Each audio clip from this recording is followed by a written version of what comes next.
안녕하세요. 한국에서 일어나는 다양한 뉴스나 전 세계에서 일어나는 다양한 이야기들을 전해드리고 있는 인생 정류장입니다.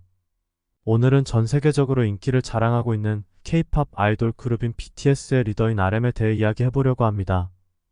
자신의 첫 솔로 앨범을 홍보하려 방문한 스페인에서 현지 매체와의 인터뷰를 진행한 내용이 화제가 되었었는데요. 인생 정류장에서는 인터뷰 전문을 전해드리려고 합니다. 그럼 시작하겠습니다. 한국의 래퍼는 스페인에서 첫 솔로 앨범을 홍보하고 K-팝 성공의 대가와 한국의 역사 및 예술 수집에 대해 말했습니다. 1994년 서울에서 태어난 김남주는 며칠 전 빌바오 거리에서 한 무리의 팬들이 그를 알아본 것에 진심으로 놀란 것 같습니다. 당신은 아마도 작은 도시, 지구 반대편에서 눈에 띄지 않게 여행할 수 있다고 생각하고 싶을 거예요 라고 BTS의 리더로 더 잘 알려진 래퍼 RM은 말했습니다. 그는 빌바오를 포함 10년 만에 전 세계 음악계의 모든 기록을 깼습니다. 지난 여름 7명의 멤버들은 솔로 프로젝트를 시작하고 한국에서 의무적인 군복무를 하기 위해 단체 활동을 쉬어간다고 발표했습니다. 인스타그램에서만 7,200만 명에 달하는 그들의 팬들인 아미들은 2025년에 재결합을 간절히 기다리고 있습니다. RM도 확신하고 있습니다. 그는 앨범 인디고를 홍보하기 위해 스페인에 왔고 구겐하임, 티센, 프라도 박물관, 바르셀로나, 그리고 피카소 재단을 방문했습니다. 저는 수많은 고야의 작품들을 보았고 엘 그레코의 눈에 사로잡혔지만 라스메니나스에 가장 깊이 빠져버렸어요. 라고 RM은 말합니다. 이 아마추어 수집가는 추상화가 윤형근을 기리기 위해 앨범의 첫 번째 트랙을 YUN이라고 지었습니다. 그는 사람들은 윤하백님을 아시아의 로스코라고 부르지만 저는 선생님의 삶이 흥미로웠어요 라며 윤하백님은 일본의 침략과 전쟁을 겪으셨고 국가로부터 고문을 받았지만 결코 굴복하지 않으셨어요 라고 말했습니다. 선생님의 작품에서 저는 분노, 슬픔, 복잡함, 아름다움을 봅니다. 그리고 기자의 질문이 이어집니다. 아이돌 밴드의 시스템은 비인간적인가요? 저희 회사는 제가 이 질문에 대답하는 방식을 좋아하지 않아요. 제가 부분적으로 인정하기 때문이죠. 그리고 나서 기자분들은 손을 들어 그건 끔찍한 시스템이다. 그것은 젊은이들을 파괴한다라고 말하지만 부분적으로 특별한 산업으로 만드는 것도 있어요. 그리고 계약서나 돈, 교육적인 측면에서 상황이 많이 개선됐어요. 이제 선생님들도 계시고 심리 선생님들도 계시고요. 기획사는 수년간 연습생들을 양성하죠.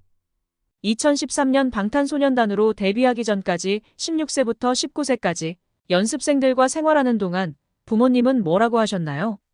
어머니께서 2년 동안 준아 학교로 돌아가자. 너 참 잘했어. 이제 너의 길을 가고 대학에 가고 음악을 취미로 하는 게 어떻겠니라고 하셨지만 돌이킬 수 없었어요. 연습생 시절의 가장 큰 교훈은요? 춤이요. 저는 정말 못 췄거든요. 연습생 생활을 하면서 잃은 것은 무엇인가요? 대학 생활이죠. K-팝의 엄청난 성공이 아티스트를 비인간화한다고 생각하나요? 연습생이 되면 아주 일찍 아이돌 그룹의 멤버로 경력을 시작합니다. 개인을 위한 시간은 많지 않지만 그것이 K-팝을 빛나게 하죠. 아주 어린 사람들이 동시에 아주 열심히 노력하니까요. 20대만이 가질 수 있는 에너지를 만듭니다. 안무와 영상, 음악을 완성하기 위해 밤낮으로 싸우고 그 모든 것들로 인해 빅뱅이 일어나죠. 30대까지 저희는 BTS의 모든 에너지와 시간을 투자했어요. 성공, 사랑, 영향력, 권력을 얻고 난 후엔 뭐가 있을까요? 음악이요. 모든 것의 뿌리는 여전히 남아있죠. 젊음에 대한 숭배, 완벽에 대한 숭배, K-팝에 대한 과도한 열광.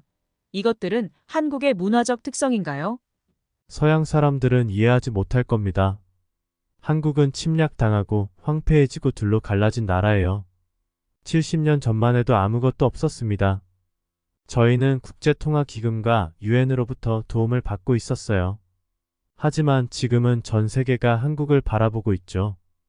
그런 일이 어떻게 가능하고 어떻게 일어났을까요? 한국인들은 자기 자신을 향상시키기 위해 정말 열심히 일하고 있기 때문이에요. 당신은 수세기에 걸쳐 다른 사람들을 식민지로 만들어 온 나라인 프랑스나 영국에 살면서 이런 당신은 스스로에게 너무 많은 부담을 주고 있어요. 한국에서의 삶은 너무 스트레스가 많은 것 아닌가요? 라고 물어보는 것 같네요. 하지만 그것은 K-팝을 아주 매력적으로 만드는 방법 중의 일부일 겁니다.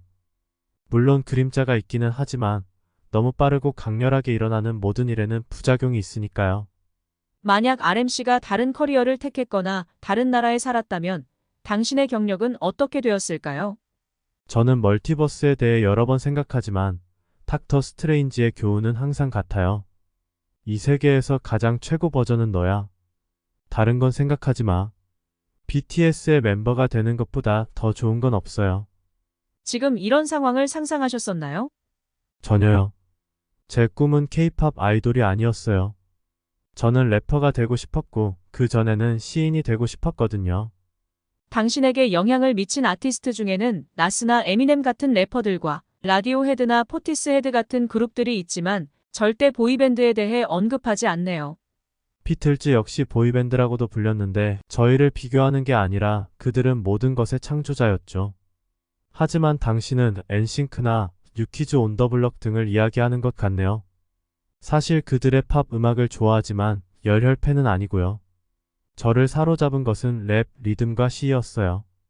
당신은 항상 콜렉터가 되기를 원했나요? 장난감 유모차나 무라카미 타카시 피규어, 빈티지 옷, 그 다음엔 가구를 수집했어요. 저는 샤를로테 페리안과 피에르 자네레트를 사랑하지만 가장 좋아하는 사람은 조지 나카시마예요. 인디고 앨범에는 매우 다양한 장르의 노래들이 있죠. 어떤 비평가들은 그것이 모순이라고 말하고 다른 비평가들은 다재다능하다는 평이 있고요. 몇십 년 후면 장르라는 단어가 사라질 것 같아요. R&B, 하이퍼팝, 저지클럽, UK 드릴, 시카고 드릴, K-팝 그것들은 아무 의미가 없어요. 음악은 사람들을 특정한 무드에 빠뜨리는 주파수의 축적이니까요. K라 불리우는 라벨이 지겨우신가요? 스포티파이가 우리 모두를 K-팝이라고 부르는 게 질릴 수도 있지만 그건 효과가 있어요. 프리미엄 라벨입니다. 조상님들께서 싸워서 쟁취하신 품질 보증이나 마찬가지니까요. 당신은 당신이 존경하는 사람을 질투한다고 말하곤 하죠. 예를 들면요. 항상 켄드릭 라마예요. 그리고 퍼렐 윌리엄스요. 그는 살아있는 역사죠. 저도 그러고 싶어요. 아마도 가까운 미래의 말이에요. 그게 제가 그림을 그리지 않는 이유이기도 해요. 피카소나 모네를 질투할 수는 없으니까요. 아트 수집을 하는데 작품은 어떻게 고르나요? 저는 수집을 한 지 4년밖에 안 됐고 계속 바뀌고 있어요. 20세기 한국 미술에 집중합니다. 하지만 전 게티나 록펠러가 아니에요. 투자를 위해 수집을 하나요? 장담하건 때 그렇지 않아요. 제가 투자를 하고 싶다면 알려지지 않은 예술가나 여성, 신흥 인도네시아 예술가들의 작품을 샀겠죠. 서울은 한국 유산을 존중하는 젊은 취향의 공간이 필요하다고 생각하기 때문에 10년 안에 작은 전시 공간을 여는 것이 목표예요. 로니 혼, 안토니 곰리, 모란디 같은 예술가의 작품들도 데려오고 싶어요. 당신의 앨범에는 앤더슨 팩, 유진 또는 보기 드문 에리카 바두가 있습니다. 그녀를 어떻게 설득했나요? 그분의 따님이 BTS 팬이라는 건 알고 있었지만 그것만으로는 부족했어요. 그분을 설득해야 했죠. 저는 그분에게 현명한 여왕의 목소리가 필요한 이유를 윤하백님의 이야기와 함께 문자로 보냈어요. 노래 가사 중간에 종종 영어와 한국어를 섞죠. 가사는 어떻게 결정하나요? 다른 언어의 단어는 청각적 질감이 다릅니다. 같은 메시지를 다른 분놀림으로 전하는 거죠. 그것은 제게 자연스럽게 다가와요. 저는 악기를 연주하지 않고 저만의 악기인 제 목소리로 노래하고 작곡하고 멜로디를 만들고 제 노래의 대부분은 가사로 시작해요. 10대부터 런치란다, BTS의 랩몬스터 RM 등 여러 정체성을 거쳤어요. 본명으로 활동하는 것에 대해 생각해 보셨나요? 저희 모두는 한국에서 과거 흑역사를 가지고 있어요. 어렸을 땐 롤플레잉 게임 닉네임이었던 런치란다로 활동했었고 랩몬스터가 되고 싶었지만 좀 더 성숙해졌죠. 저는 최대한 적은 사람들이 제 이름을 알기를 바래요. 제가 존 레논이나 폴 맥카트니가 아니기 때문에 조용히 호텔에 체크인할 수 있고 그게 좋아요. 옷차림도 많이 달라졌어요. 2X 라지 티셔츠와 야구 모자를 좋아했어요. 그러다 하이엔드 브랜드에 눈을 뜨고 랩몬스터처럼 흑백 옷만 입기 시작했죠. 이제 저는 유행을 초월하고 빈티지 청바지와 면 티셔츠를 즐겨 입어요. 이봐, 나 여기 있어라고 외치지 않는 자연스러운 옷들을 찾고 있죠. 보테가 베네타와 콜라보레이션을 한다는 소문이 있는데 밀라노 패션쇼에 초대받았네요. 콜라보레이션 하고 싶어요. 브랜드나 패션위크, 팬톤의 끊임없는 변화에 흥미를 잃었지만 보테가는 달라요. 로고를 쓰지 않고 직물과 가죽에 대한 역사가 있고 인스타그램도 없어요. 그들은 유행 그 이상이에요. 수많은 아미들과 함께 하는데 부담은 없나요? 누군가 알아보기 때문에 아무데나 다닐 수 없고 자신이 지켜야 할 기준이 무겁죠. 하지만 저는 성장해야 하고 그 부담을 다룰 수 있어야 해요. 아, 나는 그냥 평범해지고 싶어라고 할 게 아니라요. 명성이 도리라고 생각한다면 그건 빌어먹을 도리겠죠. 하지만 그건 제게 주어진 제가 찾던 거예요. 차트에 대해 걱정하지 않고 제가 원하는 음악을 만들기 위해 가능한 빨리 영향력과 재정적 자유를 얻는 것. 아직 100% 도달하지 않았지만 집중하고 노력하고 있어요. 외부의 소음이 아닌 내면의 소리를 들어야 해요. 그리고 30대를 맞이하고 있는 당신의 모습은? 이렇게 혼란스러운 시간은 처음이에요. 10년 동안 저는 BTS의 리더였고 매우 안정적이고 재미있었고 항상 위로 올라갔어요. 2023년에는 직업적으로나 개인적으로 많은 것들이 바뀌었지만 다 말씀드릴 수는 없어요.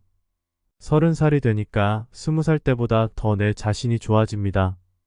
이제 1년 반 동안 군 생활을 하게 되는데 이는 모든 한국 남자의 삶에서 매우 중요한 거예요.